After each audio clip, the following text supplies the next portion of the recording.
Bonjour Arthur. Eh bien, bonjour. Bon, on se retrouve aujourd'hui. On va parler de l'associé de Buffett, Charlie Munger, parce qu'apparemment il a fait un gros pari qui t'a beaucoup intéressé. Alors, Oui, est-ce oui. que tu peux nous dire déjà qui est ce Charlie Munger plus précisément? En fait, il faut savoir que quand vous parlez de Berkshire Hathaway, souvent vous pensez à Buffett, c'est normal, c'est un peu celui qui a pris toute la lumière là-dedans, mais vous avez deux associés chez Berkshire Hathaway, vous avez Warren Buffett et Charlie Munger. Alors, ce qui est marrant, c'est que Warren Buffett est un homme de gauche, donc voilà, il a souvent été, s'il a été mis en avant, c'est aussi un peu pour ça, il a souvent été dans le giving pledge, c'est-à-dire donner toute sa fortune, enfin ce genre de choses, qu'on fait beaucoup parler de lui, alors que Charlie Munger, c'est plutôt quelqu'un de droite. Donc c'est déjà bien différent. C'est intéressant aussi parce que ça vous montre que vous êtes sur une holding Berkshire Hathaway qui est gérée par deux personnes qui ont des visions politiques différentes et qui pourtant se retrouvent dans le business, ce qui montre bien que le business est un peu apolitique, c'est-à-dire que quand on veut créer de la valeur, on veut créer de la valeur. Ça n'a pas vraiment la valeur, n'a pas vraiment de politique, ni de gauche ni de droite. Voilà. Donc il faut comprendre que Charlie Munger, il est un peu plus incisif que Warren Buffett. C'est aussi pour ça qu'on le connaît moins. C'est-à-dire, il a tendance à faire des blagues un peu plus vaseuses, à être un peu plus punchy au niveau de la finance et en disant ce qu'il pense de la finance ou de ce genre de choses. Alors que Ah, Warren Buffett a déjà pas sa main dans sa langue dans sa poche. oui, oui, mais les rassemblements annuels, l'Assemblée générale de Berkshire Hathaway, c'est exceptionnel. C'est un show millimétré. Alors après, c'est comme tout, il faut les voir avec leur temps. Je pense qu'il y a des visions. Voilà, il nous montre certaines choses et il parle de certaines choses quand il critique par exemple Elon Musk ou ce genre de choses. Il faut voir ça dans son temps. Je pense qu'il y a des côtés positifs dans la nouvelle économie que eux ont pas capté. Ouais, Et c'est quand après, même deux octogénaires, non? On est d'accord. Ils ont dépassé les oui. 80 ans, tous les deux. Oui, oui, oui. Oui. Donc ils ont aussi une vision qui correspond au moment où ils ont fait du business. Après, attention, c'est pas parce que leur vision a pas forcément évolué à 100% avec le temps que leur vision elle est pas la bonne, hein, d'accord? Hmm. Donc la vision de ces gens-là, aussi bien que ça soit Munger que Buffett, c'est la même chose si on cherche à aller chercher la valeur d'une entreprise. Donc qu'est-ce qu'on dit la valeur d'une entreprise? C'est le cours de bourse. Faut vous mettre de côté, ça veut pas dire grand-chose. Pourquoi? Parce que le cours de bourse, c'est un instrument social. D'accord? C'est des interactions. C'est vous, c'est moi. C'est-à-dire ce qui se dit à la télé, ce qu'on fait et tout. Le cours de bourse, c'est des interactions. Toute la journée, on interagit. Ce qui se dit sur BFM, ce que moi je pense, ce que le voisin pense. Et vous allez trouver des gens, ils achètent le cours le matin en pensant que c'est la start-up du siècle et tout. Et le soir, ils vous disent, mais le management, c'est des gros, c'est des nazes. La boîte, c'est une boîte de nazes et tout. Et pourquoi ça? Parce que justement, cette interaction sociale qu'il y a eu dans la journée a fait que le matin, ils ont écouté quelqu'un qui leur a dit que c'était quelque chose de magnifique. Et l'après-midi, ils ont écouté quelqu'un qui leur a dit non, mais tu t'es fait arnaquer. Et vous avez la capacité. Et donc, du coup, tout ça, ça se retrouve dans les marchés et ça vous donne un prix.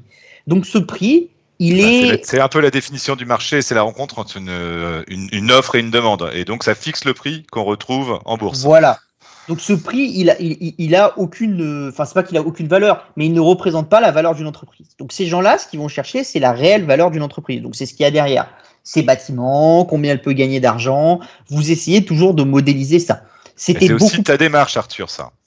C'est aussi une démarche que j'ai dans ma manière de faire. Alors attention, je pense que quand on réfléchit à ce qu'a fait Berkshire Hathaway et du coup à ce qu'a fait Warren Buffett et Charlie Munger à une certaine époque, d'accord, il faut le mettre dans le contexte historique. C'était plus facile de chercher de la valeur il y a 20 ou 30 ans que maintenant. Pourquoi? Parce que il y a 20 ou 30 ans, quand vous achetiez une action Coca-Cola, Coca-Cola c'était quoi? Des gens qui buvaient du Coca-Cola, des usines, une marque qui était globale, et vous vous disiez, on va convertir les Pakistanais, on va convertir machin, puis chaque habitant sur Terre va consommer X litres de Coca-Cola, ça vous donne un free cash flow, ce genre de choses. Faites vos équations, ça marche, c'est beau, c'est magnifique. Et vous donnez une valeur parce que les usines, c'est des murs, c'est valorisable. C'est-à-dire, vous prenez l'usine du voisin et vous avez le coût du terrain, le machin et tout. Ça, c'est facile. D'accord? C'est excessivement facile.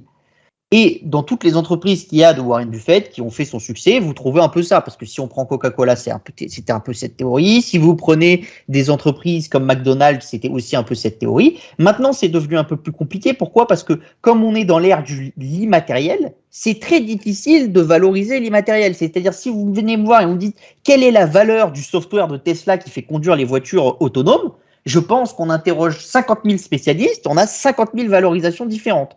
Or, quand vous voulez la valorisation d'une usine, vous allez appeler 2-3 agents immobiliers spécialisés dans la vente d'usine, ils vont vous donner un prix haut, un prix bas, puis vous avez une fourchette. Mais vous n'avez pas une fourchette qui va aller de 0 à 150 milliards. Vous aurez un truc qui a un certain standard. Donc ça, c'est des choses qui, dans ce monde actuel, ont changé. Donc je pense que c'est pour ça qu'il faut voir aussi les paris de Munger et les paris de Buffett et la manière de gérer le portefeuille de Berkshire Hathaway et leur manière de gérer leur propre portefeuille, justement dans cette vision-là.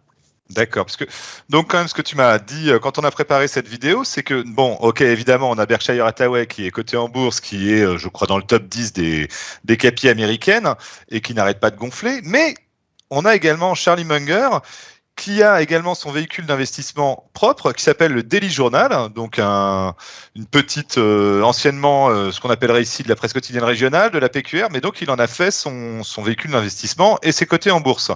Et dans ce véhicule d'investissement de Munger, tu as fait une découverte qui t'a beaucoup plu. Oui, Est-ce que tu peux nous en dire plus? Alors, le Daily Journal, c'est un peu différent de Berkshire Hathaway, c'est-à-dire que le Daily Journal, c'est un journal, et en plus, ils ont investi le cash du journal, et donc chaque année, ça progresse et ça machin. C'est assez impressionnant quand on regarde les graphes.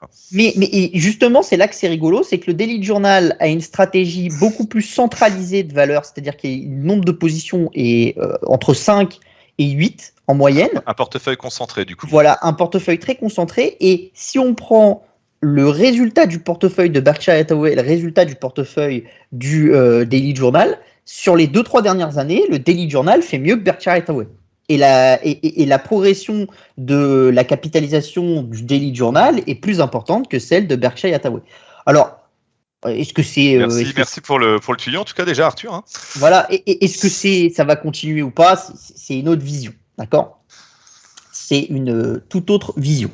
Donc, ce que fait Munger au sein du Daily Journal, c'est de concentrer la valeur et son but, c'est d'aller acheter des sociétés qui sont très décotées, mais qui ont une capacité de résister. Donc en fait, comment est-ce qu'il va faire ça? Parce que c'est ce qui arrive dans beaucoup de sociétés quand vous cherchez de la valeur, vous allez trouver énormément de sociétés qui sont décotées, mais la plupart, c'est ce qu'on appelle des value traps. Alors c'est quoi une value trap? C'est vous allez acheter une société, vous jugez qu'elle vaut 100, le marché vous la vend à 20.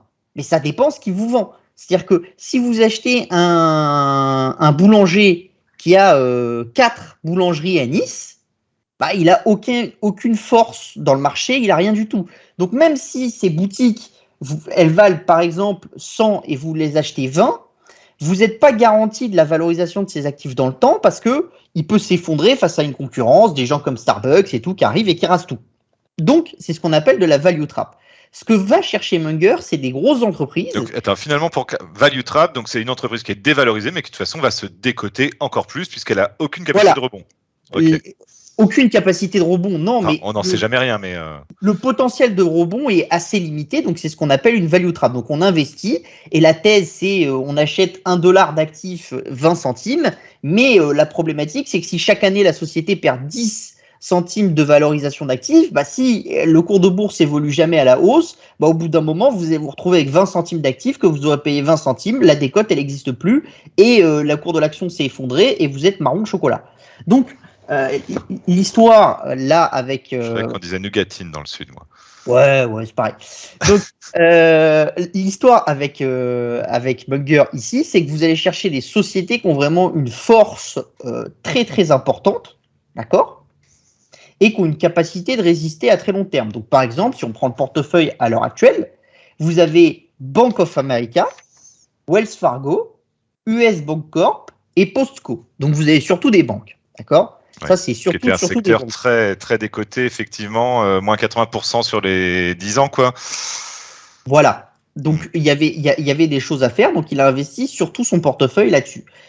Et la valeur dont on va parler un peu après, qui est la valeur sur laquelle il fait un gros pari et il en achète toujours plus.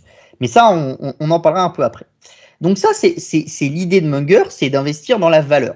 Après, il faut bien vous dire, la problématique de ces boîtes qui ont de la valeur, c'est des fois leur évolution à long terme. Parce que si vous prenez Warren Buffett et Berkshire Hathaway, deux grosses boîtes qui ont gagné énormément d'argent dans le portefeuille de Warren Buffett et de Charlie Munger, c'est Coca-Cola et McDonald's. Et si vous prenez les deux gros concurrents de Coca-Cola et McDonald's, ce que vous voyez, c'est qu'en superposant les graphiques, on vous les mettra, hein, vous les avez sur votre écran. Vous avez Coca-Cola qui se fait dépasser par Pepsi, et vous avez d'un autre côté la croissance du cours de bourse de McDonald's qui est largement moins forte que celle de la croissance du cours de bourse de la chaîne de pizza, comment elle s'appelle non. Domino's Pizza. Ah, Domino's Pizza. Voilà. Et vous voyez, et donc ça veut dire que si vous voulez, en tant qu'investisseur, c'était plus intéressant d'investir sur Pepsi ou sur Domino's que d'investir sur Coca-Cola et McDonald's. Alors après, la sécurité n'était pas la même, ce genre de choses. Mais ça vous montre que dans le temps, il y a quand même une problématique avec cette vision de toujours être dans la valeur et essayer de garder la valeur, c'est que si l'entreprise n'évolue pas, ne bouge pas, ben elle finit par se faire rattraper par des concurrents et puis un jour, elle finira par perdre de la valeur. C'est-à-dire que Coca-Cola, ils n'ont pas été sur les boissons alcoolisées, ils n'ont pas été sur plein de choses parce qu'ils ne voulaient pas heurter le branding de Coca-Cola. Et donc, à force, la problématique de Coca-Cola, c'est que le jour où la marque Coca-Cola va commencer à décroître, comme l'entreprise n'aura pas été sur d'autres véhicules, bah à ce moment-là, ça sera problématique. La question, c'est quand est-ce que ça va arriver? Donc ça, c'est le principal souci qu'ont Warren Buffett et Charlie Munger, c'est que beaucoup leur reprochent d'investir sur les winners des années 1980-2000 et pas sur les winners de maintenant. Parce que les winners de maintenant, c'est des acteurs plus technologiques ou plus agressifs, donc ont des valorisations différentes, qui ont des usines ou qui n'ont pas forcément d'usines ou ce genre de choses. Donc leurs actifs ne sont pas les mêmes et ils n'arrivent pas à cibler ces actifs. Donc ce qu'on reproche beaucoup à Berkshire Hathaway, c'est de ne pas avoir de technologie, par exemple, dans son portefeuille. Ouais, sauf que Munger là a décidé de faire mentir tous ces détracteurs. Et d'ailleurs, je sais que Buffett est très investi dans Apple. Mais passons à Munger. Mais en fait, a décidé d'investir où, Arthur? Mais voilà, Buffett, en fait, dans son investissement sur Apple, c'est on achète de la valeur, c'est-à-dire on achète un cash flow qu'on paye pas cher. Voilà. Là, chez Munger, c'est un peu différent. C'est quand même on achète un cash flow, mais c'est aussi autre chose. Donc Munger, il a décidé d'aller totalement contre ce que fait Buffett, c'est-à-dire il a acheté des Alibaba Group. Et en fait, il faut savoir que alors Alibaba Group, on peut peut-être juste préciser qui c'est. Hein. Tout le monde n'est pas forcément au courant. C'est le numéro 1 mondial du commerce sur Internet. Donc, c'est avant Amazon en part de marché. Hein. C'est vraiment un titan du commerce. Alors, à la base, c'est un acteur qui s'est construit en Chine et puis maintenant qui commence à s'agrandir en dehors de la Chine. Et c'est d'ailleurs un des seuls gros acteurs chinois qui arrive à être vraiment international et à aller amener son e-commerce vraiment ailleurs. Vous avez des entrepôts d'Alibaba en Belgique, en Allemagne. Vous avez vraiment un développement très très fort d'Alibaba. Et là où c'est intéressant, c'est que du coup, Charlie Munger, il a acheté des Alibaba, mais il faut savoir que Buffett a toujours dit qu'il n'investirait jamais en Chine, qu'il trouvait que la Chine c'était dangereux, ce genre de choses. Et il faut bien regarder un peu ce que nous dit Charlie Munger quand il investit sur Alibaba, d'accord? Il a quand même mis un quart de son portefeuille, 67 millions de dollars, c'est ça que je vois? Ouais, c'est ça. Il a dit 67 millions de dollars, donc ça, c'est en train de devenir, c'est sa 3e position, et c'est en train de devenir sa 2e position après Bank of America, qui est une des plus grandes banques américaines, et devant Wells Fargo. Donc ça montre vraiment sa vision sur la société, sachant que Charlie Munger, c'est quelqu'un qui a commencé à investir sur Alibaba. Elle était au-dessus de $200, d'accord? Et la société, elle a fait un plus bas vers $140. Et il continue de renforcer à chaque fois, parce qu'en fait, l'idée de Charlie Munger, c'est quoi? C'est que les gens vendent le leader mondial du e-commerce à une valorisation des cash flows qui est de 10 fois, entre 10 et 13 fois, ça dépend comment vous calculez le cash flow, et que du coup, même s'il y a beaucoup de problématiques sur la société, c'est-à-dire l'État chinois peut jouer un rôle, il y a le fait que vous achetez des certificats qui sont des VIE, donc en fait, vous achetez les bénéfices futurs de l'entreprise et pas forcément les droits de vote de l'entreprise. Donc vous avez plein de problématiques, mais pourtant, Munger, il vous dit que en fait, même si c'est une boîte technologique, avec plein d'actifs qui ne s'est pas valorisé et tout, la valeur est telle à l'heure actuelle que il faut l'acheter parce que vous payez pas cher. C'est-à-dire que la valeur de l'entreprise, la valeur réelle sur les dollars créés par la société est telle qu'il y a très peu de chances que la société s'arrête de marcher dans 10 ans ou 15 ans. Et par contre, du coup, elle va continuer à créer du cash flow et ce cash, il est discounté dans le temps. C'est le principal actif de votre entreprise, c'est cette capacité à créer du cash. Et comme Munger, il ne sait pas valoriser les bases de données et ces choses comme ça, il vous dit la capacité à créer du cash de Alibaba, elle est sous-valorisée dans le temps long. Donc, vous avez beaucoup de choses qui vont jouer là-dessus, c'est-à-dire que vous avez des taux qui sont bas, donc la valorisation du cash est plus haute, ce genre de choses.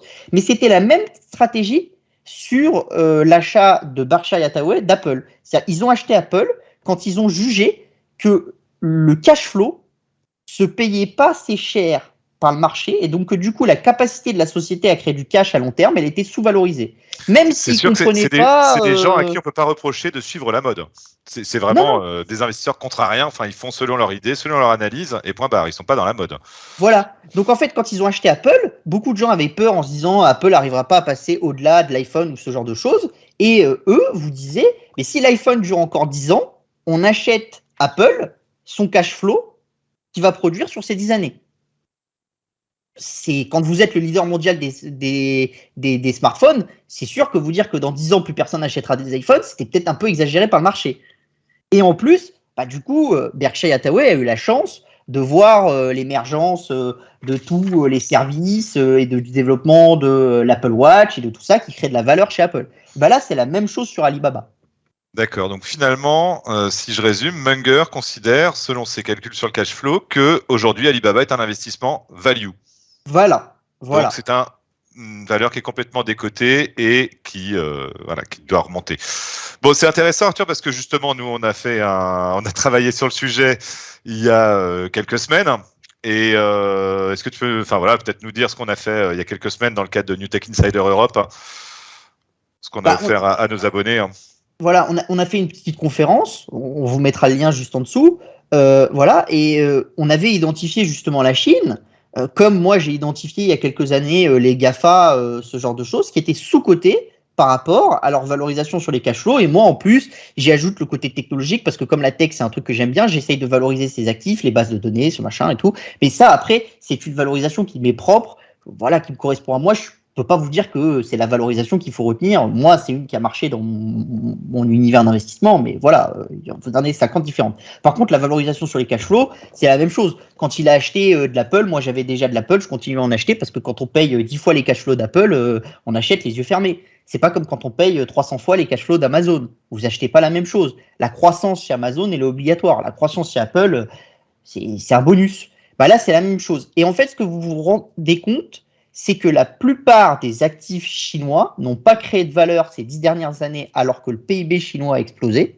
et que du coup, vous vous retrouvez avec des sociétés chinoises qui sont clairement sous-valorisées. Et même si vous vous dites qu'il y a un risque étatique, qu'il y a un risque dans la structure du marché chinois avec ses VIE, les ADR au Nasdaq, ce genre de choses, quelle est la valorisation de ce risque ? Est-ce que vous vous dites que la valorisation de ce risque fait qu'une société comme Alibaba devrait se payer 10 fois les cash flows, alors qu'elle continue à faire de la croissance et que l'e-commerce, c'est un secteur qui va continuer à grossir ? Moi, fondamentalement, je pense qu'acheter des géants de la tech chinois à l'heure actuelle, c'est une très très bonne chose. Et même certains géants industriels qui sont vraiment, à mon sens, très sous-cotés par rapport aux Américains et à ce genre de choses. Et même s'il doit y avoir un discount de la Chine vs les États-Unis, comme il doit y avoir un discount de l'Europe vs les États-Unis, je pense que ce discount est beaucoup trop important à l'heure actuelle. Donc c'est ce qu'on vous propose dans ce dossier, de profiter de ce discount. Ok, et d'ailleurs Arthur, tu me disais que, et d'ailleurs on le voit carrément sur le graphe, il semblerait que le bottom, le fond ait été touché et que les cours repartent à la hausse, pardon. Oui, c'est un peu d'urgence. C'est-à-dire que si vous voulez en profiter, c'est maintenant. C'est-à-dire que dans 6 mois, ça sera trop tard. Le marché, il aura repris. Quand vous avez des opportunités comme ça, généralement, il faut être très rapide. Moi, j'ai acheté des Facebook après l'IPO. Pendant 1 an, la société, elle était sous 25 $, elle valait rien. Et quelques années après, c'est parti en boulet de canon. Et ceux qui n'avaient pas pris à l'époque, ils n'ont jamais repris le train parce que c'était le TGV et elle est montée en ligne droite. Sauf que Facebook, on ne savait pas forcément où ça irait. Enfin voilà, il fallait avoir ton intuition, tandis qu'Alibaba, on sait aujourd'hui déjà que c'est un numéro 1 mondial. Et qui a perdu donc, je sais pas, c'était entre 50 et 60% de sa valeur en 6 mois. Enfin, c'est absolument effarant. La surréaction, comme d'habitude, des marchés. Bon, bah, merci Arthur pour cette présentation de Munger et de son portefeuille, et puis cette conjonction finalement entre vos deux visions. Si vous voulez connaître les 10 paris qu'on a fait dans Newtek Insider sur des valeurs chinoises, c'est très simple, vous vous abonnez. À bientôt. Au revoir.